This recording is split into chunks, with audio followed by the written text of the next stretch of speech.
Bonjour à tous, prenons un instant aujourd'hui pour lire et méditer un passage du livre du ciel de Luisa Picarreta. Au nom du Père qui m'a créé, du Fils qui m'a sauvé et du Saint-Esprit qui me sanctifie. Amen. Jésus, je m'immerge en toi, dans ta divine volonté, dans ton acte unique et éternel d'amour. Je m'unis à toi, je m'identifie à toi, je me consume en toi, je fusionne ma volonté dans la tienne et je t'invite comme tous les jours dans mon cœur pour que tu le nettoies, que tu le purifies, que tu l'ennoblisses, que tu l'embellisses, que tu retires tout ce qui est ni toi, ni de toi, ni pour toi.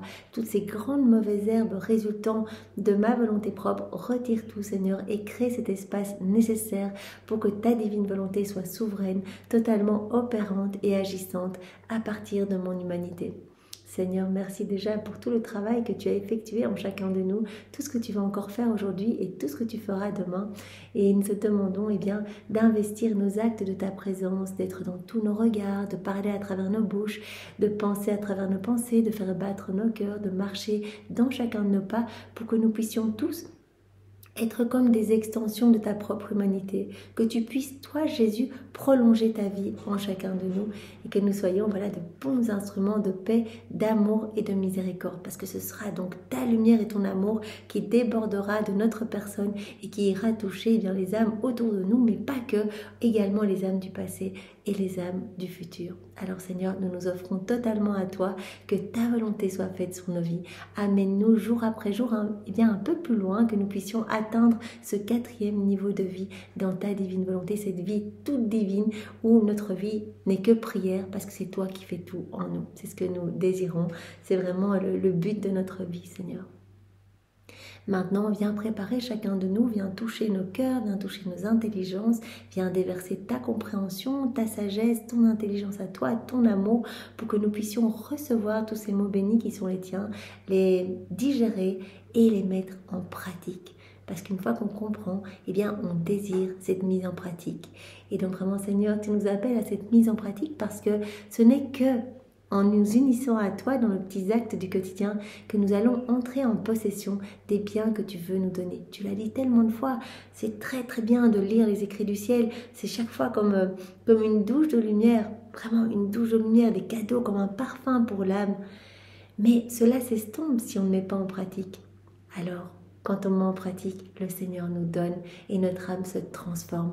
On grandit dans cette ressemblance avec Jésus pour devenir des images de la Trinité, des échos de Jésus lui-même.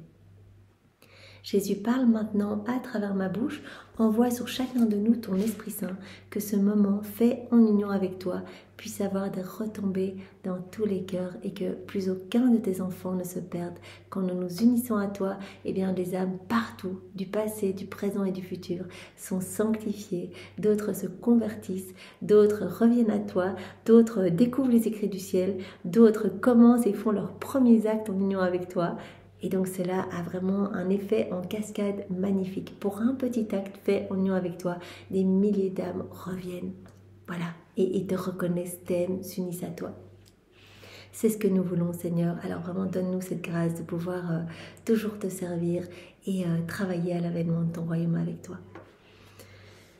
Alors, le passage que nous allons méditer est celui du 17 août 1927.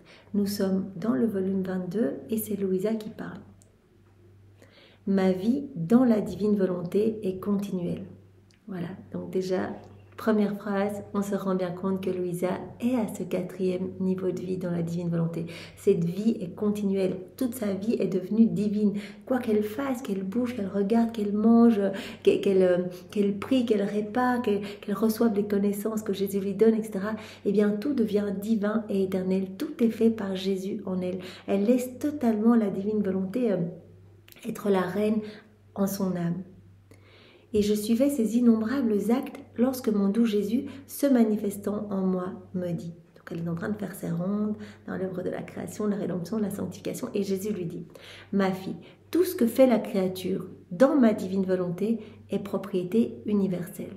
Tout ce qui est fait dans la divine volonté est fait par Jésus en nous. Et donc cela devient divin, cela appartient à Dieu. Cela fait partie des propriétés de Dieu. Et toutes les propriétés de Dieu sont universelles, sont pour tous. Donc cela devient une propriété universelle. En fait, comme ma volonté est propriété de Dieu, tout ce qui est fait dans ma volonté, dans le divin fiat, devient propriété divine. Et comme l'être suprême est de droit, par nature et par puissance créatrice, le Créateur, le seul propriétaire universel de toute chose, tout ce que l'âme fait dans ma volonté acquiert des droits universels. Et tout ce qui est rendu universel devient la propriété de tous. Donc c'est ce que je viens de dire. On s'unit à Jésus, on fait un petit acte, voilà, je fais ma vaisselle dans ta divine volonté, Seigneur. Et bien directement, ce n'est plus un acte humain, cela devient un acte voilà, éternel, un acte comme un soleil qui ne s'éteindra jamais, qui est tout à fait divin. Et donc toute la lumière de cet acte va pouvoir se répandre dans tous les cœurs. Donc tous vont pouvoir profiter de cet acte fait en union avec Jésus, que Jésus va faire en nous parce qu'on lui donne cette autorisation. Et donc Jésus l'a très bien dit, tout le monde va pouvoir recevoir quelque chose, des grâces, des bénédictions résultant de cet acte fait en union avec moi, pour autant que les cœurs soient un petit peu ouverts. Si les cœurs sont fermés, ils ne recevront bien que très peu. Mais s'ils sont ouverts, eh bien cela va les amener à la sainteté, à la conversion, etc. Ainsi, chacun peut prendre ce qui est rendu universel. Tout le monde peut aller se servir. De plus, comme en se donnant à tous, les propriétés universelles de Dieu ne diminuent jamais, elles donnent et ne perdent rien. Voilà. Comme Jésus prend souvent cet exemple du soleil, il se donne, vraiment le soleil, il donne sa lumière, sa chaleur, etc. Il donne vie à tout. Et qu'il y ait une personne qui profite des rayons du soleil ou des milliards de personnes, cela ne changera rien à l'intensité de sa lumière et de sa chaleur. Le soleil perd-il quelque chose en donnant sa lumière à tous? Pas du tout. Les créatures profitent-elles moins de sa lumière parce que toutes la reçoivent? Le soleil ne perd rien et les créatures jouissent tout autant de sa lumière, qu'il n'y en ait qu'une seule ou que toutes la reçoivent. Bien, c'est la même chose. Voilà, pour vraiment cette source jaillissant de la divine volonté, c'est une source contenant absolument tout. L'œuvre de la création, la rédemption, la sanctification, toutes les œuvres, les qualités divines, les attributs divins. Il y a tout, tous les bonheurs célestes, les joies célestes. Et bien qu'une seule personne se serve ou que toutes se servent, ça ne changera rien. C'est une source qui est intarissable en fait, qui est illimitée. Dieu perd-il quelque chose parce qu'il se donne à tous? Ou les créatures reçoivent-elles moins parce qu'il est le Dieu de toutes? Pas du tout. Ni lui ni les autres ne perdent quoi que ce soit. Mais quelle gloire, quel honneur l'âme qui vit dans ma volonté et opère en elle ne me donne-t-elle pas en déposant ses actes dans les propriétés universelles de Dieu, de façon à ce que, plus encore que le soleil, tous puissent prendre les biens de ses actes. Donc Jésus, voilà, une fois de plus nous dit, mais quelle gloire, quand vous faites des actes dans la divine volonté, en fait vous déposez votre acte directement dans les propriétés universelles de Dieu, de façon à ce que tous puissent en disposer, que des âmes puissent revenir à nous, etc. Donc c'est magnifique et cela nous glorifie de la manière la plus parfaite, parce qu'une fois de plus, Jésus nous dit qu'une âme qui vit dans la divine volonté, eh bien, n'offre rien de personnel. On ne va pas offrir nos petites prières à nous avec des toutes petites portées, on ne va pas offrir nos bénédictions à nous, nos louanges à nous, on offre ce qui est à Dieu. On prend les prières de Jésus, on les offre dans la divine volonté. Il suffit qu'on dise je prie dans ta divine volonté et directement c'est Jésus qui prie en nous. On relie nos prières à toutes les prières de Jésus lors de son passage sur la terre, tout est en acte de se donner, ce sont tous des actes suspendus et vraiment directement on offre les prières même de Jésus devant la Trinité. Donc cela a un poids énorme. Donc on donne une gloire parfaite et directement on répare au nom de tous. On compense tous ces manques d'amour, tous ces vides d'affection, ces manques de gloire, tout ce que l'homme n'a pas donné à Dieu, et bien depuis qu'il a quitté la divine volonté, depuis la chute d'Adam. Tout cela est compensé par les actes que nous faisons dans nos quotidiens en union avec Jésus. Chaque acte offre une gloire parfaite, l'honneur parfait, l'amour parfait, les adorations parfaites, les bénédictions parfaites. Et cela donc compense parfaitement au nom de tous. Donc on offre vraiment une réparation et de la compensation d'amour. Plus encore que le soleil, tous puissent prendre les biens de ses actes. Donc l'âme qui vit dans ma volonté et opère en elle ne me donne-t-elle pas en déposant ses actes dans les propriétés universelles de Dieu, de façon à ce que, plus encore que le soleil, tous puissent prendre les biens de ses actes? Et quelle gloire n'y a-t-il pas pour elle, lorsque plus que le soleil, elle revêt toutes choses et fait sa ronde pour les nourrir de sa lumière, de ses actes et de son amour? Voilà, quand on fait une ronde dans la divine volonté, par exemple, on parcourt les éléments créés sur chaque petite feuille, chaque petite fleur, chaque insecte, chaque grain de sable, sur chaque étoile, chaque astre, sur le soleil, sur ses rayons, dans le vent, etc. On place des je t'aime, je t'adore, je te loue, je te bénis Seigneur, au nom de tous, et je te demande que vienne s'établir ton royaume ici-bas. Et bien quand on fait cela, par exemple dans l'œuvre de la création, on revêt tout de lumière en fait. Et vraiment, Jésus dit, cela nous glorifie de manière magnifique. L'âme qui fait cela revêt toute chose et fait sa ronde pour nourrir chaque élément de lumière, de ses actes et de son amour. Je vis à ce moment que mon bien-aimé Jésus se préparait à me quitter et je m'écriai, « Jésus, que fais-tu? Ne me quitte pas, car je ne sais comment vivre sans toi. » Et Jésus se tourna vers moi et me dit, « Ma fille, est-ce que je peux quitter ma divine volonté ?» Lisa, elle est totalement dans la divine volonté. Jésus lui a dit, même si toi, tu voulais quitter la divine volonté, ce serait impossible. Tu es dans cette mer, en fait. La divine volonté, c'est vraiment comme une grande mer de lumière où il y a tout dedans. Et Louisa, elle est imbibée dedans. Et il lui a dit tellement de fois, à chaque fois que tu as crucifié ta volonté propre au profit de la divine volonté, eh bien, c'était comme une porte que tu fermais, t'empêchant de retourner dans ta volonté propre. Donc tu as fermé tellement de portes que maintenant tu es vraiment au milieu de cette grande mer et tu ne peux que te nourrir chaque fois de cette lumière et cette vie divine grandissante en toi. Donc vraiment, tu ne quitteras jamais ma divine volonté. Et Jésus dit, puisque tu es totalement dans ma divine volonté et que je suis la divine volonté, eh bien je ne peux pas te quitter. Parce que je ne peux pas quitter ma divine volonté, je ne peux pas quitter mes actes, je ne peux pas quitter mes possessions, etc. Je ne le peux pas. Aussi ne crains pas car je ne te quitte pas. Et moi ? Pourtant, mon amour, tu me quittes. Combien de fois je fais ronde après ronde dans toute la création et je ne te trouve pas. Je continue alors ma ronde dans toutes tes œuvres de rédemption, espérant trouver celui que j'aime, mais en vain. Je vais jusque dans les mers des actes de la reine souveraine, pensant que tu seras peut-être là avec ta maman. Donc elle fait ses rondes partout dans l'œuvre de la création, de la rédemption. Elle fait même ses rondes dans tous les moments de la vie de Marie, donc avant l'incarnation de Jésus et après son ascension jusqu'à l'assomption de la Vierge Marie. Elle fait des rondes aussi pour essayer de trouver Jésus, pour vraiment partager des moments avec Jésus. Mais non, je ne te trouve pas. Mes recherches se terminent dans la tristesse de ne pas t'avoir trouvé, si bien que la pensée me vint de ne pas faire ma ronde dans toutes tes œuvres lorsque je ne te trouve pas. Lorsque je ne trouve pas celui qui me donne la vie et qui est tout pour moi. Donc elle se dit, mais en fait moi je me décourage, je fais ces rondes pour te chercher Jésus et je ne te trouve pas. Alors parfois l'idée me vint d'arrêter de faire cela. Jésus m'interrompit en disant, ma fille, si tu ne fais pas toute ta ronde dans nos œuvres, dans celle de la Reine Mère, etc., sais-tu ce que signifie parcourir la création et tout ce qui nous appartient? Jésus dit, c'est tellement précieux en fait. Quand tu parcours, tu rentres en possession. Quand tu parcours, on te donne, puisqu'on sait que la divine volonté, elle est opérante et agissante, par exemple, dans chaque élément créé. Et dans chaque élément, elle conserve des qualités divines qu'elle veut donner à la créature. Dès que la créature s'unit directement, elle reçoit ces qualités divines. Et donc, elle entre en possession. Donc vraiment, c'est important ces rondes. C'est comme Jésus le disait au début, eh bien, cette mise en pratique est terriblement importante parce que je fais rentrer l'âme alors en possession de tout ce que je veux lui donner. Sais-tu ce que signifie parcourir la création et tout ce qui nous appartient? Cela veut dire aimer, apprécier et posséder nos œuvres.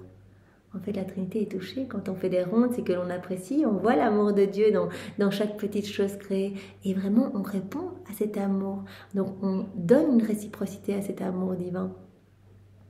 Et je ne serais pas pleinement heureux si je voyais que la petite fille de ma volonté ne possède pas ce que je possède, qu'elle n'a pas conscience et ne jouit pas de toutes mes richesses. Donc en fait, la Trinité veut tout donner à chacun. Nous sommes tous appelés à rentrer en possession de tout. C'est ça, cette place d'honneur qui nous est réservée. Voilà, cette place à laquelle nous sommes appelés, cette place vraiment pour laquelle nous avons été créés. C'est d'être vraiment propriétaire de tout le royaume, dépositaire, donc propriétaire de tout ce qu'il y a dans la création. Qu'on soit en connexion avec chaque élément créé et qu'on soit pleinement heureux, revêtu du vêtement royal, du vêtement de lumière en fait. Donc on ne soit pas attaché à nos mauvais comportements, esclaves de nos mauvaises passions, de nos mauvaises tendances, mais qu'on revienne à ce pour quoi on a été créé, c'est-à-dire être dans ce flux et reflux d'amour avec la Trinité et tout recevoir. Jésus le dit bien dans d'autres passages, eh bien, il n'y aura plus pour une âme qui vit dans ma divine volonté, il n'y aura plus de c'est à toi et ça c'est à moi. Non, on met tout en commun. Donc nous, on n'amène rien du tout, on amène 2 vieilles gouttes noires et Jésus, lui, il amène voilà, sa mer de lumière où il y a vraiment des bonheurs à n'en plus finir. Il dit bien, tout t'appartient. Puisque tout m'appartient et que tu viens t'unir à moi, eh bien tout va t'appartenir aussi. Je trouverai bien des vides, donc si tu ne fais pas ces rondes, que voilà, je trouverai bien des vides en toi qui ne sont pas en moi. Des vides d'amour total, des vides de lumière, des vides de pleine connaissance des œuvres de ton Créateur. Parce que vraiment, en faisant ces rondes, eh bien, voilà, on prend de plus en plus conscience de cette tendresse et de cet amour divin pour chacun de nous. Et vraiment, on se laisse toucher et on y répond. Donc si Louisa, elle se dit, moi j'arrête ces rondes, que je ne trouve pas Jésus. Eh bien Jésus dit, dans ce cas-là, je trouverai des vides dans ton âme, des vides d'amour, des vides de lumière, des vides de connaissance aussi, de connaissance, de prise de conscience, de tout cet amour dans chacune des éléments créés, dans chacun des éléments créés. Ton bonheur ne serait pas complet, et ne trouvant pas en toi la plénitude de toutes choses, je ressentirais tes vides et ton bonheur incomplet. De la même manière, si notre maman reine ne voyait pas que tu possèdes ces mères de grâce, elle sentirait que sa petite fille n'est pas totalement riche ni heureuse. Donc vraiment, en parcourant, en faisant des rondes, eh bien, nous rentrons en possession. Et donc, vraiment, le Seigneur nous dit c'est la clé du bonheur, en fait. Parce que c'est tout ce que je veux vous donner pour que vous soyez bien, que vous soyez dans la paix, dans la joie, etc. Ma fille, avoir comme vie une seule et unique divine volonté et ne pas posséder les mêmes choses, cela ne se peut. Donc Jésus veut tout nous donner. Veut tout nous donner parce qu'il nous veut propriétaires de son royaume.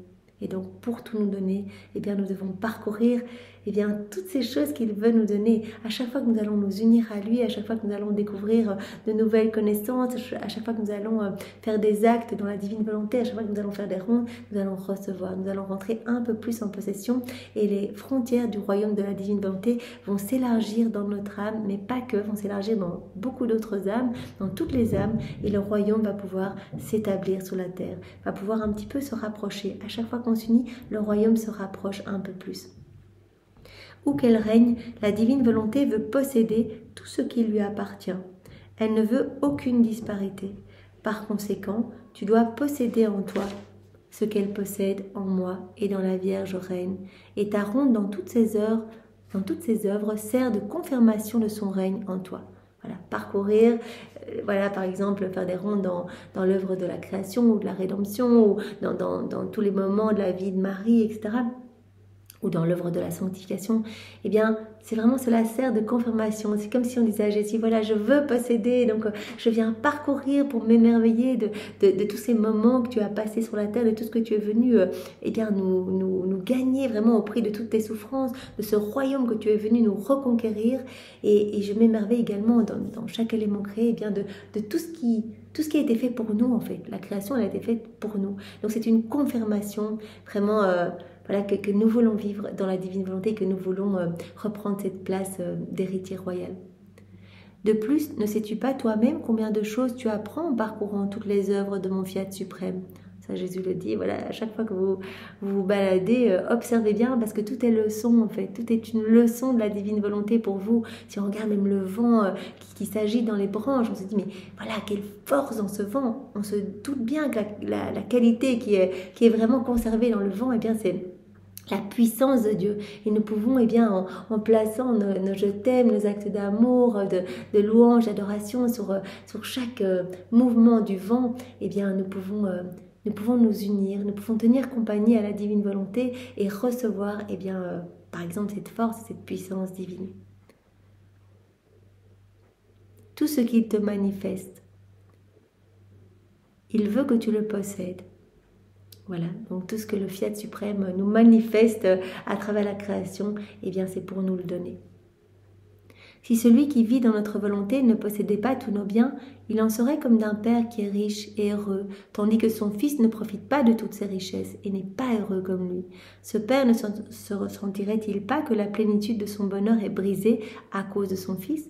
Voilà, le Père, dans cet exemple, représente bien sûr Dieu qui veut tout nous donner et qui n'est pas pleinement heureux si son enfant ne reçoit pas et ne partage pas tous ses biens avec lui. Donc vraiment, il y a cette envie et c'est pour cela que l'homme a été créé. Vraiment pour que cet amour divin, cet amour qui était ad intra au sein de la Trinité, puisse se déverser ad extra en fait. C'est vraiment pour nous remplir à ras-bord de tout cet amour divin. Donc, si nous ne faisons pas ces rondes, que nous prenons les éléments de la création juste comme ça pour vivre, voilà, on prend des fleurs pour aller décorer notre table, ou on va au soleil pour bronzer, ou on va pêcher du poisson pour le manger, mais qu'on ne voit pas tout ce qu'il y a derrière, qu'on ne voit pas toute cette vie divine palpitante, qu'on ne sent pas eh bien, le travail de la divine volonté, et qu'on ne remercie pas, qu'on n'est pas dans ce retour d'amour, eh bien cela attriste notre Père du ciel.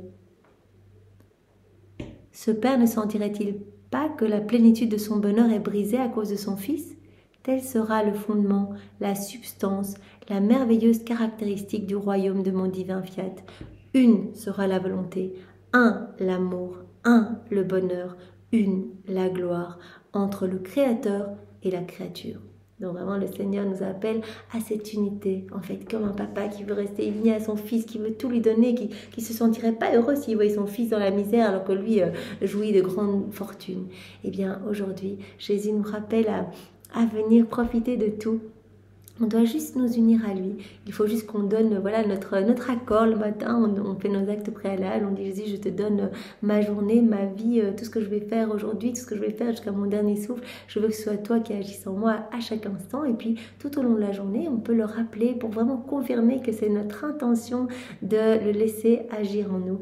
Et à ce moment-là, eh bien, nous allons vivre vraiment cet amour unique. Vraiment, le Seigneur veut nous donner son bonheur parfait et il veut vraiment qu'il y ait cette gloire entre le Créateur et la créature et cette douce harmonie entre le ciel et la terre. Vraiment cet équilibre entre le ciel et la terre.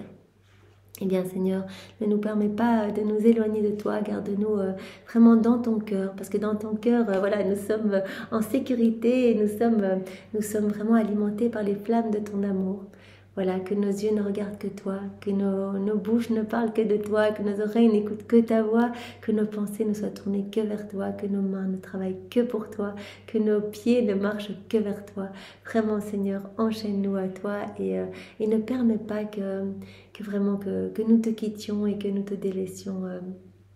Garde-nous tout près de toi, sois notre sentinelle pour que nous soyons vraiment vigilants à ne pas tomber dans les embûches du démon et permets-nous d'être tes sentinelles pour que nous puissions réparer pour toutes les offenses qui te sont faites. Nous entendons Jésus reprendre continuellement tous les actes mauvais, tout ce qui t'offense, voilà, les actes faits par des sectes sataniques, voilà, tous ces actes, Jésus, qui te font pleurer et qui sont ou bien simplement en rupture avec ta divine volonté. Nous entendons tout reprendre, tout plonger dans ton acte unique et éternel d'amour, tout refaire et tout offrir comme autant d'actes de louange, de bénédiction, d'amour, de remerciement au nom de tous. Nous voulons continuellement réparer et nous voulons aussi reprendre tous les actes bons. Voilà, tous les actes d'amour, les martyrs, les sacrifices, les chapelets, les rosaires, les jeûnes, tout ce qui a pu être fait par amour pour toi et ta maman, et bien dès l'instant 1, voilà, où l'homme a commencé à faire des actes d'amour, jusqu'au dernier acte d'amour, nous reprenons tout et nous plongeons tout dans ton acte unique et éternel d'amour pour vraiment que tout soit sanctifié, que tout soit magnifié et nous t'offrons, voilà, nous t'offrons tout cela à nouveau comme cadeau à chaque instant de notre existence. Nous voulons faire tout cela à chaque battement de nos cœurs, à chaque battement de nos cils, à chacun de nos mouvements conscients et inconscients. Merci Seigneur vraiment de nous utiliser pour ta gloire et le salut des âmes. Au nom du Père et du Fils et du Saint-Esprit. Amen. Soyez tous bénis et passez une belle journée. Au revoir.